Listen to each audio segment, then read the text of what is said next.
पिछले दिनों मैंने जो पाकिस्तान में पीटीआई के कारकुनान के ऊपर हुकूमत की तरफ से लाठी चार्ज हुआ, उसके हक़ में मैंने एक वीडियो बनाई थी और उस पर बेशुमार दोस्तों ने कमेंट किए हैं कि ये मकाफ़ात अमल है। मैंने पहली दफ़ा ऐसा देखा है कि किसी भी जमात के कारकुनान पर जब इस तरह का कोई मामला हुआ है तो लोगों ने उसके लिए खुशी का इज़हार किया है, लोगों को कोई दुख या तकलीफ़ नहीं हुई। हालांकि मुझे ज़ाती तौर पर दुख इसलिए हुआ है कि वो हमारी आवाम है।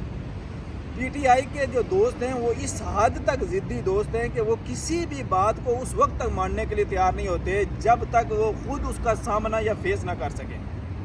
अब यही मामला जिस वक्त खान साहब की हुकूमत थी तो खान साहब ने जो तहरीक लब्बाइक के दोस्त थे, कारकुनान थे, वो फ्रांस में जो अल्लाह के नबी सल्लल्लाहु अलैहि वसल्लम के साथ गुस्ताखी की गई तो उसके हवाले से वो एहतजाज कर रहे थे। तो यही पीटीआई के दोस्त ये कह रहे थे कि ये जो लोग हैं इनको चाहिए कि यहाँ एहतजाज न करें, फ्रांस जाएं, और उन पर इस तरह से तशद्दुद किया गया। वो भी हमारी आवाम थी, हमारे नौजवान थे, लेकिन चूँकि उस वक्त इक़्तिदार किसी और के हाथ में था और उसने अपने इक़्तिदार का पूरा फ़ायदा उठाते हुए उन लोगों के ऊपर लाठी चार्ज किया था। और आज देखें कि आज हुकूमत किसी और की है और पीटीआई के दोस्त एहतजाज कर रहे हैं तो उन पर लाठी चार्ज हो रहा है।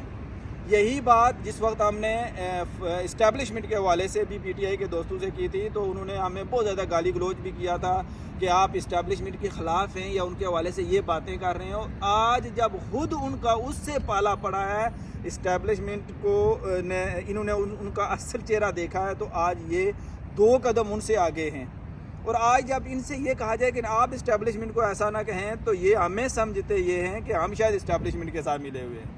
इसलिए हम तमाम जमातों के दोस्तों से ये गुजारिश करते हैं कि जहाँ पर जो गलत हो रहा है उसको गलत कहें, जहाँ पर जो सही हो रहा है उसको सही कहें। दोनों सूरतों में, हुकूमत में कोई भी हो, ये बुनियादी तौर पर वो निज़ाम है जिस निज़ाम की वजह से मेरे और आपके बच्चे, नौजवान और बूढ़े ज़ख्मी हो रहे हैं और मर रहे हैं। हमने इस निज़ाम के ख़िलाफ़ उठना है।